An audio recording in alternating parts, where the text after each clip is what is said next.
Paz do Senhor, irmãos. Pode ficar à vontade, pode sentar aí. Agradeço a Deus essa oportunidade. Agradeço a confiança aí do pastor Carlos, missionária Daniela. Agradeço a minha esposa, que sempre fica tomando conta da minha filha para eu poder estudar. Se não fosse ela, não daria não, tá? Quem não é pai ainda vai saber como é que é. É benção, irmãos. Irmãos, eu estou com uma palavra para compartilhar com os irmãos. Prometo ser rápido. No máximo 30 minutos eu vou demorar. Eu quero te convidar, primeiramente, você que tem a Bíblia aí. Quem não tiver, os irmãos também vão colocar aqui no telão. Evangelho de Jesus aí, segundo João, no seu capítulo 3, versículo 16. É um texto bem conhecido. Às vezes algumas pessoas não conhecem se eu falar João, capítulo 3, 16, mas quando eu ler o texto e você vê que também vocês vão perceber que é um texto bem conhecido. João 3, 16 e o 17 também. O texto nos diz assim: porque Deus amou o mundo de tal maneira que deu o seu Filho unigênito, para que todo aquele que nele crê não pereça ou não morra, mas tenha a vida eterna. O 17, portanto Deus enviou o seu Filho ao mundo, não para condenar o mundo, mas para que o mundo fosse salvo por meio dele. Só até aqui, irmãos. É um texto aqui que eu quero usar como base aqui, e eu anotei algumas coisas interessantes. O texto ele fala aqui sobre unigênito, que o Filho de Deus é unigênito. Quando nós lemos unigênito, e você vai pesquisar, se refere ao único Filho, se refere que não há outro igual, que há somente um. Então o texto fala isso da pessoa do nosso Senhor Jesus Cristo, porque igual a Jesus Cristo não há, só existe Ele. E o texto continua discorrendo, dizendo que Deus amou o mundo de tal maneira que deu esse único Filho. Eu sou pai, eu amo a minha filha, e eu falo a verdade para os irmãos, eu não teria coragem de dar a minha filha por ninguém. Esse é o sentimento que nós temos, quem é pai e quem é mãe, que exerce o ofício ali mesmo de pais, não tem coragem de dar a vida do seu filho por ninguém. Quanto mais se for por uma pessoa que não vale nada. Imagina se alguém chegar para você e falar: eu quero a vida do seu filho por aquele traficante da esquina, por aquele ladrão, por aquele político corrupto. Você vai falar o quê? Está repreendido, né? É ruim que meu filho vai, que vai ele. Inclusive ele merece. Só que Deus ele não olha assim, irmãos. A palavra dele diz que enquanto nós ainda estávamos em meio aos nossos pecados, Ele se entregou por mim e por você. Essa é a beleza da obra do nosso Senhor Jesus. Essa é a beleza que há na cruz. É o amor de Deus. Eu também separei outro texto aqui, se os irmãos puderem colocar, está lá em 1 João. São as epístolas, as cartas que o mesmo apóstolo João que escreveu o Evangelho, ele escreveu também 1 João no capítulo 4, versículo 7. João capítulo 4, versículo 7. João diz assim: amados, amemos uns aos outros, pois o amor procede de Deus, e todo aquele que ama é nascido e conhece a Deus. Versículo 8. Aquele que não ama não conhece a Deus, porquanto Deus é amor. Vamos ler o versículo 9 também para complementar. Foi deste modo que se manifestou o amor de Deus para conosco, em haver Deus enviado o seu Filho unigênito, o seu único, inigualável Filho, ao mundo, para vivermos por intermédio dele, ou através dele. João nos deixa claro aqui que Deus amou o mundo de tal maneira que Ele deu esse Filho unigênito. Na pessoa do nosso Senhor Jesus se manifestou o amor de Deus. Jesus ele é a imagem, a expressão exata do ser do nosso Deus. A palavra diz que Deus ele é espírito, que ele é invisível, mas ele se manifestou para nós. Ele desceu aqui na terra, viveu como um de nós, e tudo isso por amor. Imagina que Deus, em toda a sua onipotência, em todo o seu poder, Ele não precisava fazer isso. Se você está aqui é porque você crê que Deus criou você, que você é uma criatura vinda do poder de Deus.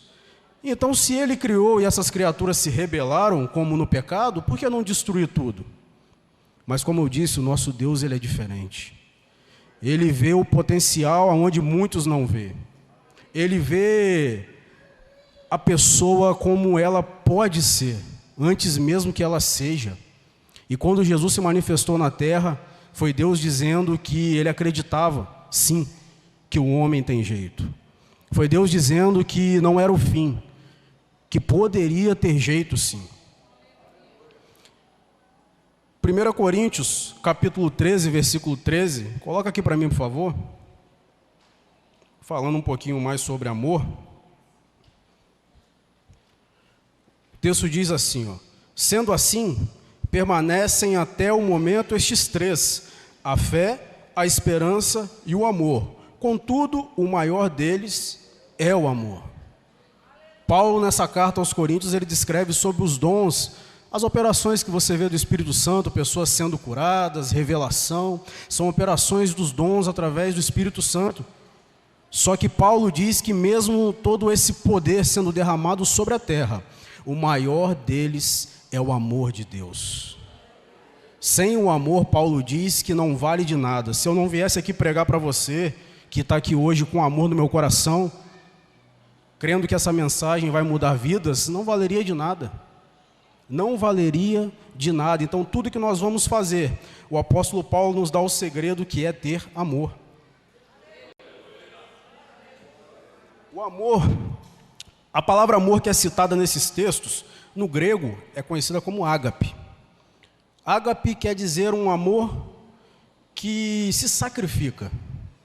Um amor que muitas vezes, estando certo, ele abre mão disso por outros que estão errados. Porque Deus não errou quando fez o homem. Alguns dizem que o homem pecou porque Deus fez errado. Deus fez e faz tudo perfeito. O homem pecou e peca por escolha própria.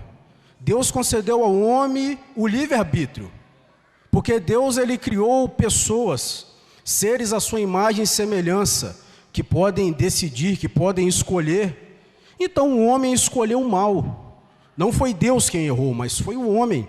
Mas mesmo o homem tendo errado para com Deus, Deus abriu mão disso, para resgatar o homem, através do seu amor expresso e manifesto na pessoa do nosso Senhor Jesus.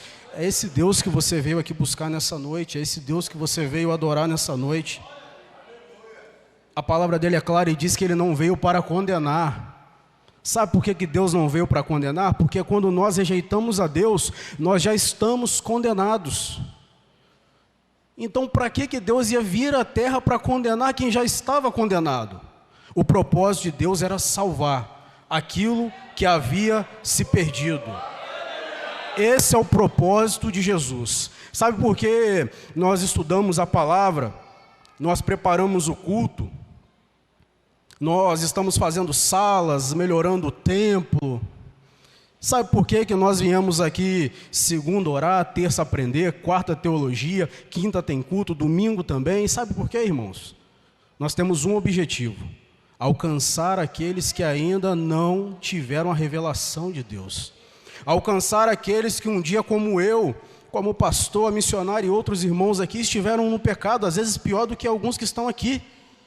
É essa a nossa missão: pregar o amor de Deus, mostrar para as pessoas que Deus é amor. Às vezes as pessoas pregam Deus como uma pessoa má, uma pessoa injusta, uma pessoa que vai destruir, leiam o Apocalipse, interpretam as Escrituras e só falam em destruição, em juízo, em condenação, mas esquecem o principal, que é o amor de Deus. O amor de Deus é o principal, é o maior sentimento que se pode haver. Por isso, mais uma vez eu repito, Jesus se manifestou para mostrar para mim e para você o que é o verdadeiro amor, o que é ser amado, o que é uma pessoa, mesmo você estando errado, te aceitar, te acolher e fazer de tudo para que você tenha uma vida melhor. Te oferece bênçãos aqui na terra, mas também te faz promessas de uma vida eterna, coisas que se nós fôssemos imaginar, nossa mente não consegue. É isso que Deus tem para nós.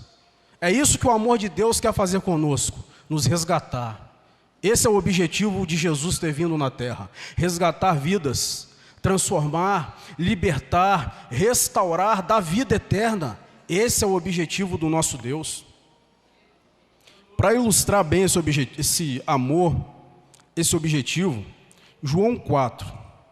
No livro de João, no capítulo 4, conta a história de uma mulher, uma samaritana. Essa mulher, o texto diz que ela ia a um poço buscar água. E o texto continua dizendo que Jesus estava certo dia nesse poço, sentado. Note que a mulher ainda não tinha chegado no poço, mas Jesus já estava lá esperando ela. Você nem tinha chegado aqui ainda, mas Jesus já estava aqui esperando você. De repente você pode estar pensando, rapaz, eu vou lá porque aquele colega meu Deus, não para de me convidar. Toda vez fica postando no status, no WhatsApp, me chamando, nada. Foi Jesus quem marcou o encontro com você. Foi Jesus e é Ele quem está sentado à beira do poço esperando você. É Ele quem desceu do céu para te resgatar. Nós somos apenas os instrumentos que Ele usa. Nós somos apenas o canal ao qual Ele fala com você. Mas é Ele quem tem o poder de transformar a sua vida. Às vezes você olha para mim, para outro irmão, para um pastor, para missionária, para pessoas, e você fala, essa pessoa vai mudar a minha vida. Não, quem vai mudar a sua vida é Jesus. É aquele que está sentado à beira do poço, é Ele que tem esse poder de transformar histórias, de mudar tudo, fazer tudo novo. E eu posso falar isso com propriedade, irmãos, porque Deus fez e tem feito tudo novo na minha vida. Voltando à mulher samaritana, quando Jesus começa a falar, sentar no poço, e quando ela chega, Jesus diz a ela no versículo 7, dá-me um pouco de água para beber. E a mulher responde, mas como sendo tu judeu, pede água para mim que sou uma samaritana? E eu quero só falar um pouquinho para os irmãos que havia uma disputa entre samaritanos e judeus. No capítulo 2, no livro de 2 Reis, no capítulo 17, lá fala um pouquinho disso. Israel era um povo só, um país só. De repente, por causa de desobediência do rei Salomão, essa nação foi dividida ao meio. Então ficou o reino do norte e o reino do sul. Reino do norte Israel, o reino do sul Judá. O reino do norte Israel continuou desobedecendo e pecando contra Deus. Então Deus permitiu que os assírios invadissem o reino do norte. Então todo o povo que habitava em Israel foi retirado da terra. E o reino da Assíria colocou pessoas novas, estrangeiras, para morar no reino do norte. E a capital do reino do norte era chamada de Samaria. Então as pessoas que estavam no reino do norte não eram mais israelitas puros, vamos dizer assim. Haviam outros povos misturados. O reino de Judá foi levado também cativo. O reino do sul também foi levado cativo pelos babilônios. Só que quando eles voltam, não havia estrangeiros em seu lugar. Deus fez com que o povo habitasse novamente a terra e o povo fosse ali se renovando e crescendo. Mas o reino do norte, que é Israel, conhecido como Samaria também, ele continuou com as pessoas misturadas. Pessoas de outros povos que não conheciam a Deus, que não adoravam a Deus. Daí os judeus ficarem brigando com os samaritanos. Eles moravam na mesma terra, mas tinham pensamentos, eles tinham visões diferentes. Havia um conflito. E eu te faço uma pergunta agora, há esse conflito no mundo? Às vezes quem está na igreja não conflita com quem está fora da igreja? Às vezes as pessoas que estão dentro da igreja, elas nos tratam quem está fora mal? Às vezes passa e nem olha para a pessoa, nem cumprimenta a pessoa. Às vezes acham que porque estão na igreja são melhores do que as pessoas que estão lá fora, mas esquecem que um dia também já tiveram cativos, já estiveram presos. E era isso que acontecia nesse tempo. Os samaritanos, eles não se davam com o judeu, eles tinham uma rixa, uma rivalidade, a ponto de que se um samaritano sentasse numa mesa e comesse num prato, mesmo que você lavasse, o judeu não sentava e não comia naquele prato. Era uma rivalidade terrível que havia. Eles não se suportavam. Então, quando Jesus, um judeu, se assenta na beira de um poço em Samaria e pede a essa mulher água, então vem um pensamento nela: mas ele é judeu e está pedindo água para mim? Não pode ser. Não pode ser. Então a primeira coisa que ela faz é lembrar a Jesus da rivalidade que há, da separação que há. Ela diz: eu sou samaritana e tu és judeu. Por que você está me pedindo água? Só que Jesus, meus irmãos, como eu falei, mesmo estando certo, ele abre mão disso para alcançar nem que seja uma pessoa. Essa mulher trata mal ele, essa mulher nega a água a ele. Então Jesus chega para ela e diz, no versículo 10 do capítulo 4: se conhecesses o dom de Deus e quem é o que te pede, dá-me de beber, tu lhe pedirias, e ele daria água viva. Sabe qual é a resposta de Jesus para a revolta, para a ira, para a injúria, para a calúnia, para a difamação? Sabe qual é a resposta dele? É o amor. Enquanto muitas pessoas ficam aí resistindo, lutando, Jesus, ele continua espalhando o amor. Pode ser que às vezes nós como igreja não representamos bem isso. Somos falhos, pecadores redimidos. Mas o Jesus que eu vim aqui falar para você, ele continua do mesmo jeito. Ele não mudou. Ele continua amando a mim e a você. Mesmo que alguns aqui ainda não se arrependeram dos seus pecados, permaneçam nos seus pecados, ele ainda continua te amando. Sabe por quê? Porque ele é amor. Ele não consegue fugir à sua própria essência. E com essa mulher samaritana ficou bem claro isso. E eu fiz algumas anotações aqui.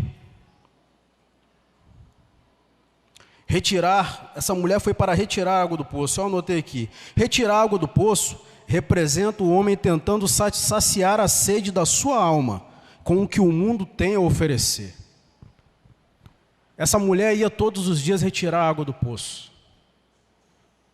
E se Jesus não tivesse encontrado ela, não tivesse aguardado ela, ele estaria retirando a água do poço. Às vezes nós vivemos uma vida no mundo e nós tentamos preencher um vazio que há dentro de nós, como o nosso irmão diácono Guilherme falou no seu testemunho, quando ele falou o testemunho dele aqui, que ele usava a bebida para tentar preencher esse vazio. O álcool era o poço onde ele retirava essa água todo dia. Só que o problema da água que o mundo tem para te oferecer é que você sempre vai ter sede. Você sempre vai querer beber mais e mais e mais. Essa água que o mundo te oferece, ela não tem o poder de te saciar. Ela pode te satisfazer por um breve momento, mas tão logo passa o efeito, você vai ter sede novamente. E você vai ter que pegar o seu cântaro e vai ter que ir lá no poço novamente, encher com a água que o mundo te oferece, beber e voltar a viver a mesma vida. É um ciclo vicioso. Sabe o que o diabo faz? A palavra de Deus diz que ele cega o entendimento das pessoas. Quando a gente está novo, quando a gente está mais jovem, a gente fica cego ao extremo, porque achamos que vamos viver eternamente jovens, e vamos bebendo da água do poço, mas o tempo vai passando, e nós vamos começando a nos cansar de buscar água no poço. Puxar o cântaro do fundo do poço dá trabalho, caminhar até o poço dá trabalho, e nós já estamos com a idade um pouco mais avançada, e nós vamos cansando. E aí que vem a hora derradeira. Porque se você estiver muito tempo preso a um vício, é mais difícil de se libertar. Se você estiver muito tempo preso a um vício, fica mais difícil, porque você já está acostumado com aquilo. O nosso irmão diácono Guilherme, ele deu o testemunho dele, ele bebia há 20 e tantos anos, preso àquele vício. E a mulher dele já falava e a consciência dele não absorvia o que a mulher dele falava. Ela falava, não vai dar, nós vamos terminar, não tem como ser assim. Ele não ouvia, a consciência estava cauterizada, coração endurecido, cheio da água do mundo. Só que é nesses momentos que o amor de Deus se manifesta. É nesses momentos que Jesus ele entra em cena. Imagina que ninguém entendia nada do que esse judeu está fazendo sentado na beira de um poço. Ninguém entendeu nada, mas ele sabia que ao meio-dia, uma mulher samaritana, aprisionada aos seus pecados, presa em traumas sociais, ela ia aparecer naquele lugar. Sabe o que aconteceu aqui hoje? Jesus estava sentado na beira do poço, esperando por você. Ninguém entendeu nada, mas hoje é o dia que o amor de Deus veio de encontro a você. Hoje é o dia que o amor de Deus vai libertar você dessa prisão. Hoje é o dia que o amor de Deus vai quebrar todas as cadeias do vício. Eu vou falar uma coisa para você, irmão. Eu nunca tive tanta dificuldade para preparar uma ministração como essa. Eu fiquei até 3 horas da manhã pedindo a Deus uma palavra. Eu passei mal, eu não dormi direito. Eu falei, Senhor, a opressão vai ser grande. Mas maior é o Deus que está aqui presente nessa noite. Eu vou falar para você, irmão. É no Espírito que eu vou falar isso. Entrou pessoas aqui que estão aprisionadas a vícios. Entrou pessoas aqui que estão buscando água no poço e estão achando que não tem mais jeito. Que vai morrer pegando água no poço. Que vai morrer bebendo água do mundo. Mas olha só, a água da vida está aqui. A água da vida está aqui. Jesus disse para essa mulher samaritana o seguinte: se você beber dessa água, de você vão fluir rios de água viva. Eu bebi dessa água há 3 anos atrás, e hoje essa água está fluindo de mim para você. Se você quiser ter a sua vida mudada hoje, beba dessa água agora. Aproveita que Jesus está aqui, sabe por quê? Ele quer mudar a sua vida, meu irmão. Ele quer mudar a sua história. Ele quer fazer na sua vida tudo novo, mas você tem que querer. É uma decisão sua, se vai beber dessa água ou não. Aplauda Jesus, irmão.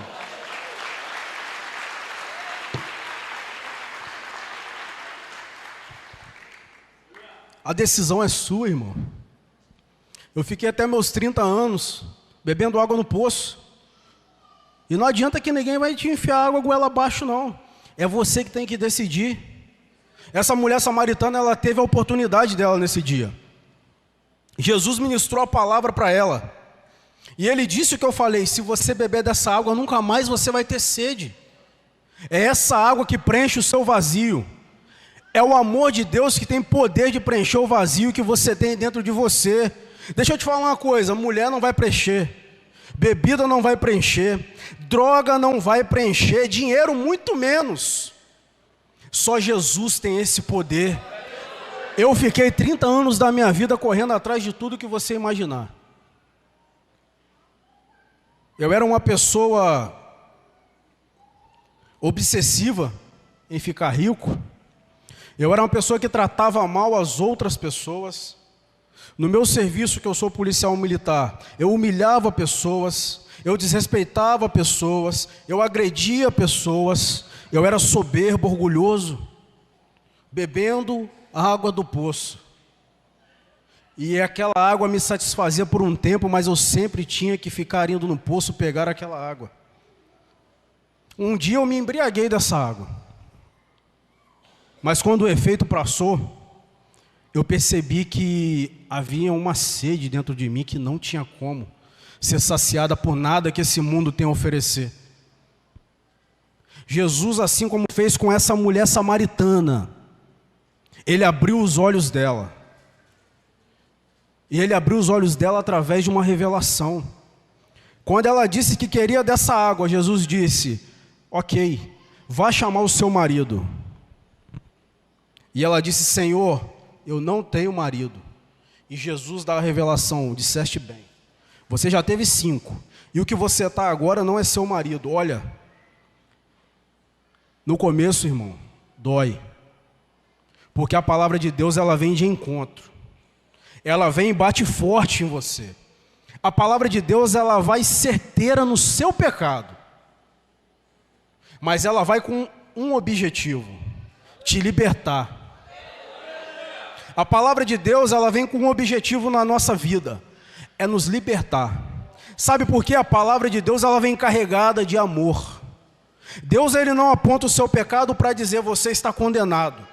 Ele aponta o seu pecado para dizer: é disso aí que você tem que se arrepender. É isso aí que você tem que deixar, para que eu possa habitar no seu coração. É essa água aí que você tem que parar de beber, para que você possa beber da minha água viva.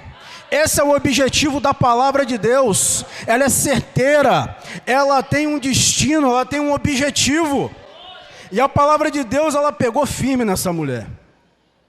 Quando Jesus falou isso, ela: é verdade, vejo que tu és um profeta. A mulher reconheceu, sabe o quê? Que Jesus, que estava falando com ela, era verdadeiramente da parte de Deus. Ela reconheceu que essa palavra veio revelada de Deus. Porque sabe o que um profeta faz? Ele entrega uma mensagem vinda do céu. O profeta, ele entrega uma mensagem vinda da boca do próprio Deus.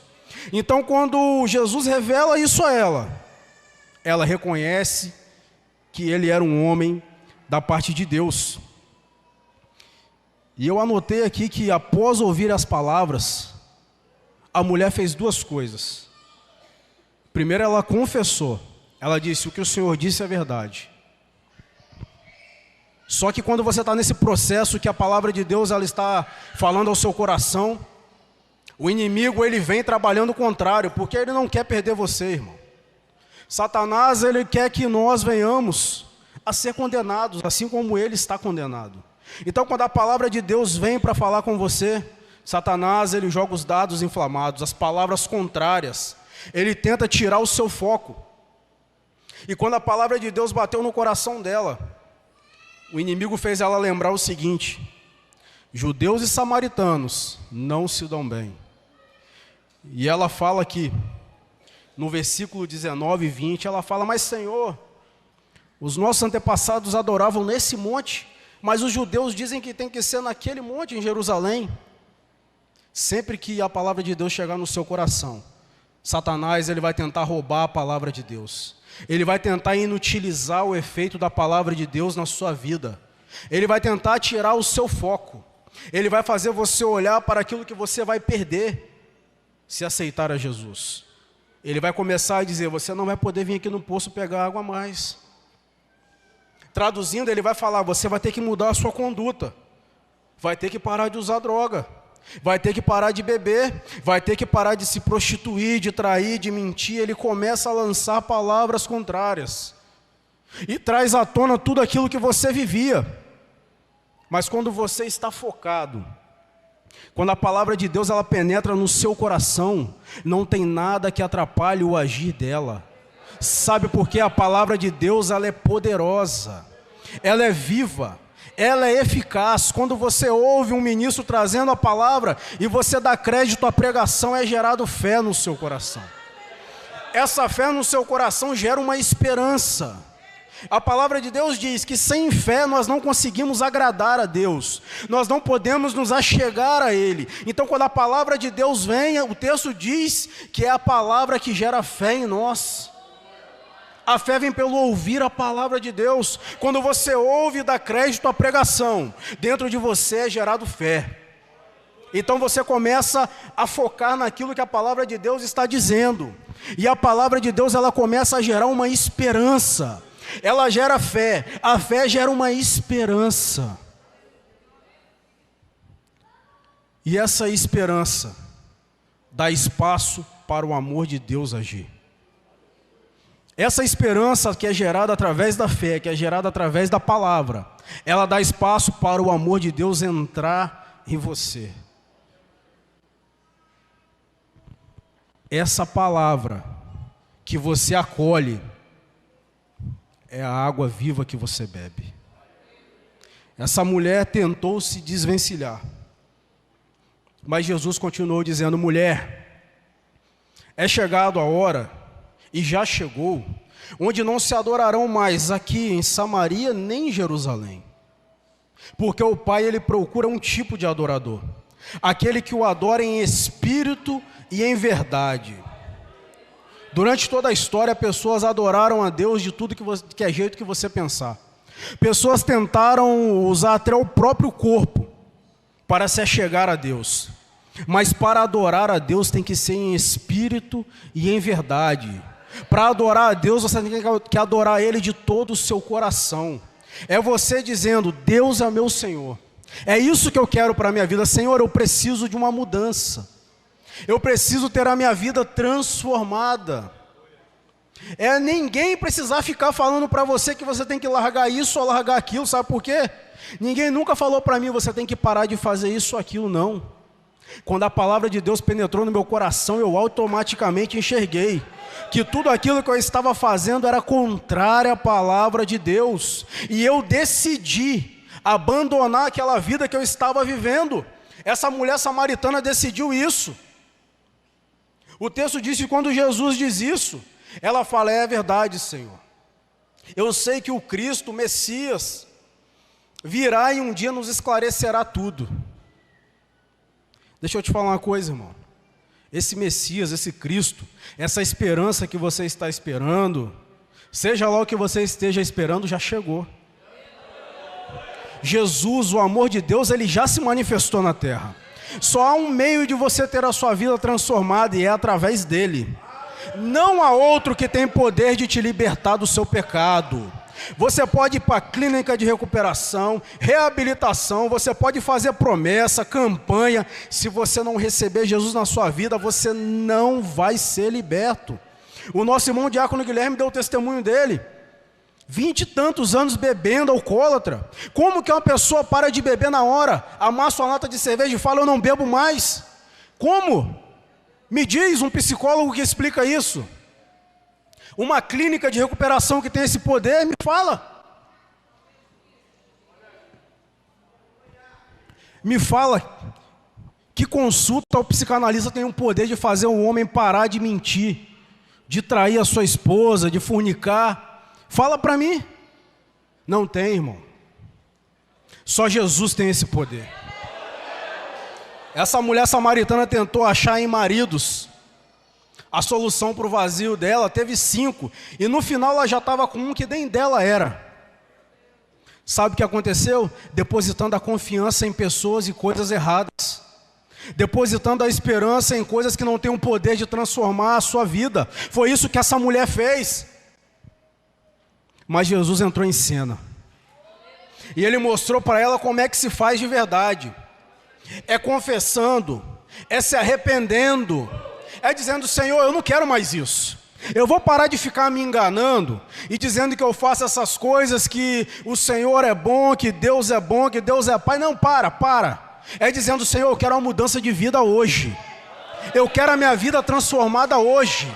Eu já não aguento mais viver escravo desse pecado. Eu já não aguento mais vir nesse poço todo dia pegar água. Eu estou me sentindo vazio. Parece que nas redes sociais está cheio. Parece que nas redes sociais está feliz, está alegre. Você olha passando na rua: rapaz, fulano está bem, hein? Ó, que alegria. Eu passava na rua de carrão. Passava bem. A pessoa podia olhar e falar: rapaz, você está na melhor fase, hein? Mas por dentro, vazio. Vazio por dentro. Sabe quem estava bem de verdade? É quem já tinha bebido da água viva. Esses aí estavam bem de verdade. E eu não estou falando bem de estar financeiramente bem, de estar de saúde. Não. Eu estou falando é de ter paz na alma.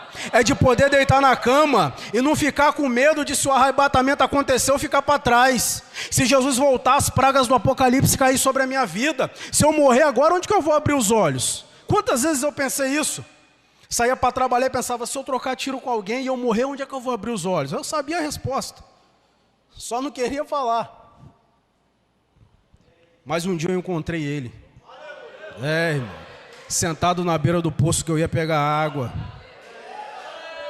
Jesus tampou a boca do poço. e falou: a partir de hoje você não vai pegar água aqui mais não. A partir de hoje eu vou te dar água viva.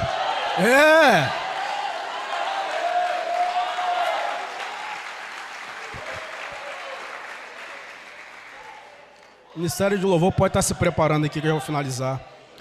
30 anos bebendo água no poço. Água barrenta, suja. 30 anos rodando para lá e para cá. Mas quando Jesus bateu, irmão,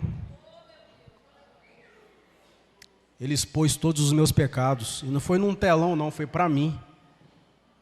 E eu falei comigo mesmo: não dá mais. Não tem como viver assim. Até quando eu vou ficar lutando contra a palavra de Deus? Até quando eu vou ficar resistindo ao amor de Deus? Porque às vezes fala que o homem que ama é frouxo. O homem que chora é fraco. Meus irmãos, eu chorava igual uma criança. Às vezes eu estou em casa sozinho, eu choro. Choro mesmo. Porque eu percebi que é quando eu estou fraco é que eu estou forte.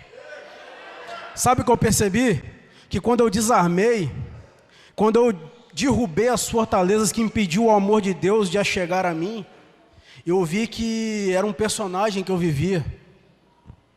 Eu vi que a minha vida era uma ilusão.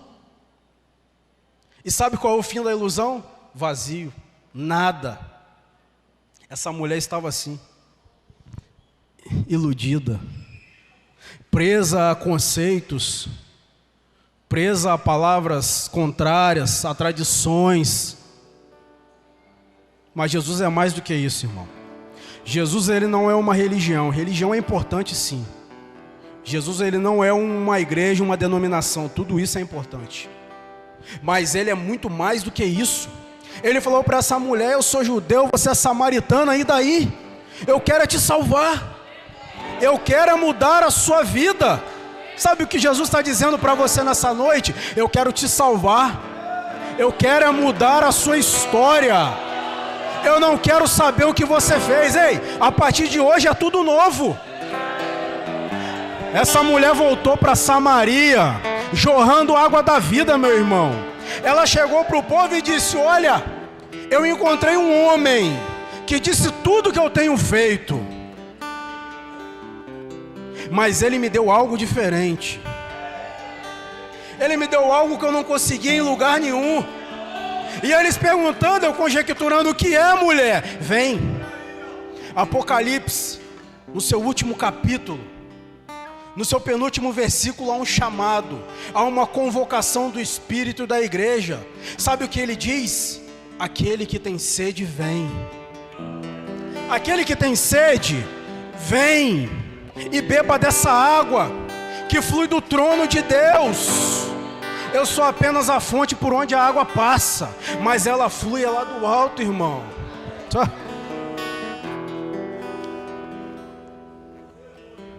Fica de pé, irmão, por favor.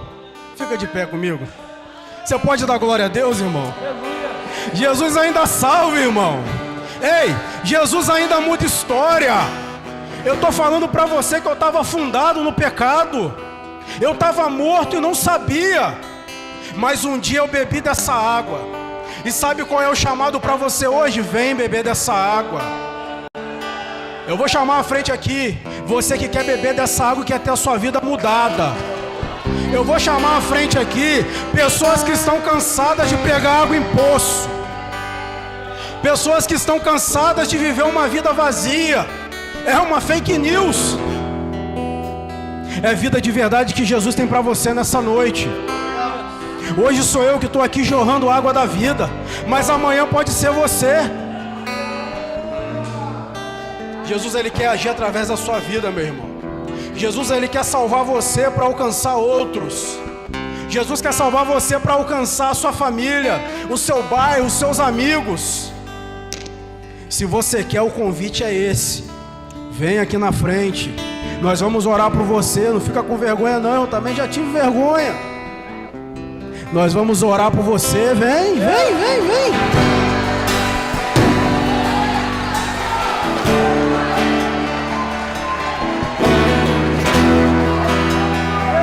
Sabe o que está acontecendo agora? Jesus, ele está aqui. Dentro de vocês, ele está colocando uma fonte. E essa fonte agora, ela jorra vida. Pode ser que vocês não estejam vendo agora, mas daqui a um tempo você vai ver o que Deus vai fazer na vida de vocês. Ei, hoje sou eu que estou aqui. Amanhã é Deus usando vocês. Deus usou essa samaritana para levar a palavra. Deus está me usando para levar e vai usar vocês também. É mudança de vida. É mudança total nas suas vidas. E se você que quer, vem cá. Essa fonte é inesgotável, irmão. Tem água para todo mundo. Abandona essa mentira, irmão. Larga esse poço e vem para cá. Ei, deixa esse cântaro para trás e vem. É fonte de água viva.